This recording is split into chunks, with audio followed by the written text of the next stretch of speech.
لو زهقتي من طعم الفراخ كالمعتاد كل يوم يبقى الفيديو ده ليكي. لو عندك فراخ بايته ومش عارفه تعملي بيها ايه تاني يوم يبقى الفيديو ده ليكي. نبدا بسم الله ونسلم ونسلم ونبارك على هندوق رسول بقى الله. اكل ماما وصفه عامله الدبابيس الجميله دي ونشوف كده ايه الجمال. الله سامعين خلاص. صوتها جميل. شوفوا بقى الوصفه الجميله دي. يلا ياسين كده دوق وقول لي وانا كمان هدوق معاكم.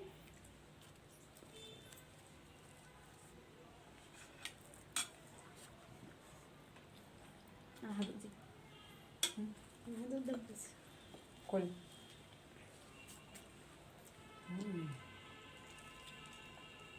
طعمها جميل جدا. بصوا بقى الجمال. دي بقى اللي محشيه، انا نسيت احشي الدبابيس موتزاريلا. كويس اما الله بجد حلو طعمها قوي، تحفة. طعمها حلو قوي. واللي من غير موتزاريلا كمان بقى. دي بتتاكل. ايه رايك يا ياسين؟ جميله مع المكرونه كمان تحفه. لايك ومتابعه وندخل في الطريقه على طول. محتاجين فراخ مسلوقه، هناخد اللحم نفصله عن العظم وهنحتفظ بعظم الدبوسه. مش بس كده، كمان لحم الفخذ بتاع الورك هنستخدمه. هنشكل بعظم الفراخ او بعظم الدبوسه الفراخ مره تانية. هناخد الفراخ اللي احنا فصلناها على الكبه نفرمها فرم، ولا ناعم قوي ولا خشن قوي، عايزينه حاجه كده في الوسط. او على بلانشه بسكينه حاميه تقدري تقطعي تقطيع صغير. ومجهزين بطاطسايه مسلوقه في ميه وملح، معلقه قشطه، شطه وفلفل اسمر، ونهرس البطاطس. معلقه القشطه اختياري، تقدري ما تضيفيهاش. بنهرس البطاطس بالشكل ده كويس جدا، وننزل عليها بالفراخ اللي احنا فرمناها بالشكل ده. الفرم اهو مش ناعم ومش خشن. تقدري تضيفي جبنه موتزاريلا او جبنه شيدر، او تقدري تسيبيهم للحشو، او تقدري ان انت تستغني عنهم نهائي، مفيش مشكله خالص. الوصفه من غير الجبنه كمان طعمها حلو جدا. مجهزين معانا البطاطس بالفراخ، ومجهزين دقيق مبهر وبيضه هنضيف عليها نص كوبايه لبن حسب كميه الفراخ اللي انت هتعمليها. هنا معانا دقيق، عليه فلفل اسمر وشطه وسنه ملح. هنا حطينا على البيضه ونص اللبن، نص كوبايه اللبن، نص معلقه ملح، نص معلقه فلفل اسمر، ونقلبهم كويس. ونقلبهم كويس ونبتدي نشكل الفراخ بالبطاطس بعظمة الدبوسة مرة تانية بالشكل ده. طريقة سهلة وبسيطة جدا جدا. هنا طبعا مش ده افضل حاجة لشكل الدبوسة اللي احنا عايزينه. مرضتش اقطع المقطع ده من الفيديو عشان تشوفوا معايا الشكل الافضل وتقولوا لي رايكم ايه.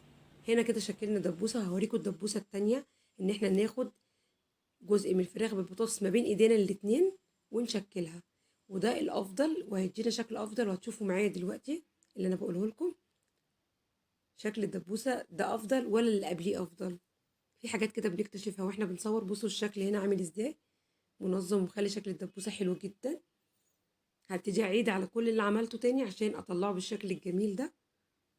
وبرده الدقيق والبقسماط هيبقى بنفس الطريقه. بننزل على الدقيق، وبعد كده البيض باللبن، وبعد كده على البقسماط. الدقيق والبقسماط هنشكله بنفس الطريقة. نمسك دبوس الفراخ ما بين ايدينا الاتنين عشان يدينا شكل في النهائي حلو جدا.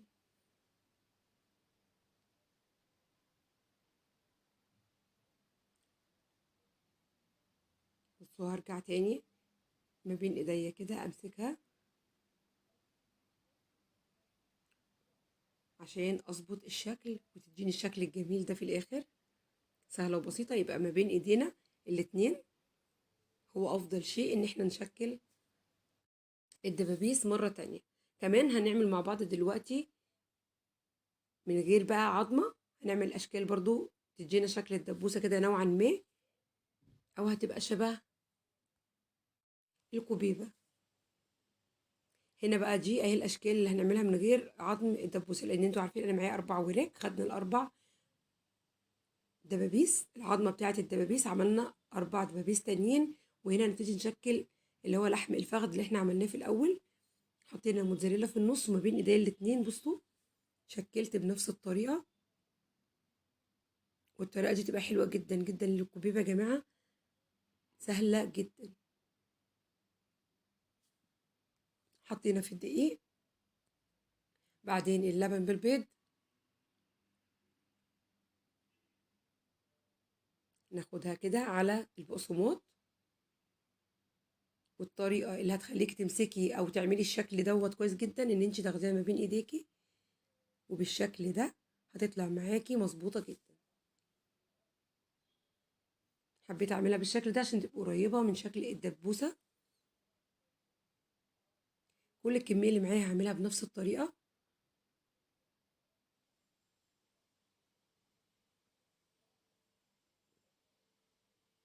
تقدري تصغري، تقدري تكبري، تقدري تعملي شكل تاني مختلف نهائي زي ما انت حابه.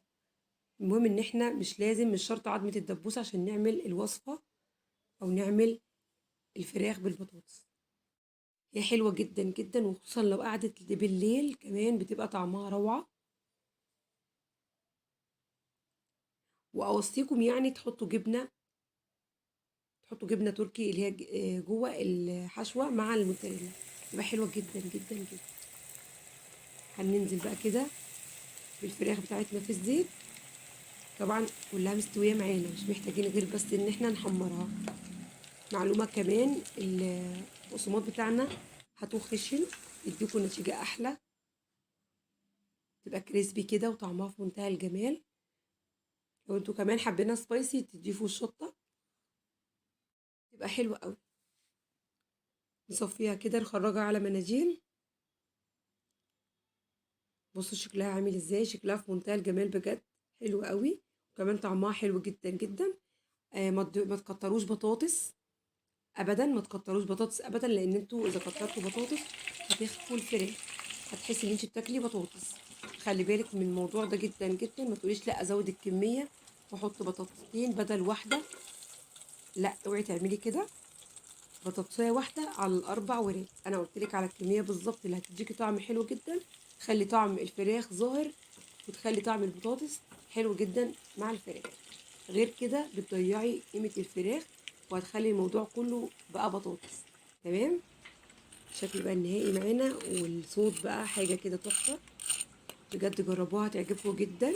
متنسوش لايك ومتابعه، تفعيل زر الجرس على الكل عشان يوصلكم اشعار بكل فيديو جديد. هستنى منكم تعليق واللايك مهم جدا. والسلام عليكم. ايه رايك يا سموكه؟ تحفة. حلوه. عايزه ادوق بقى اللي هي بالموتزاريلا كمان. ما دقت اللي بالموتزاريلا، دقت عليها من غير موتزاريلا.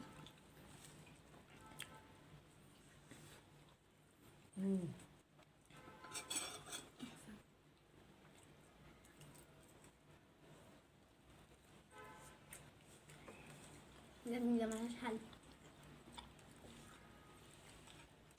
اللي عايز يستفاد من والله من الفيديو غير ده موتزاريلا كمان طعمها يجرب. حلو قوي. اه مش فارقه يعني، الموتزاريلا مش عامله اي حاجه. يعني لو عملتها من غير موتزاريلا حلوه برضو قوي. بصوا دي من غير موتزاريلا، ودي موتزاريلا سايحة فيها. بصوا تحفة. ايه انت هتاكلي بالاثنين؟ هوريهم الفرق بين الموتزاريلا ومن غير موتزاريلا.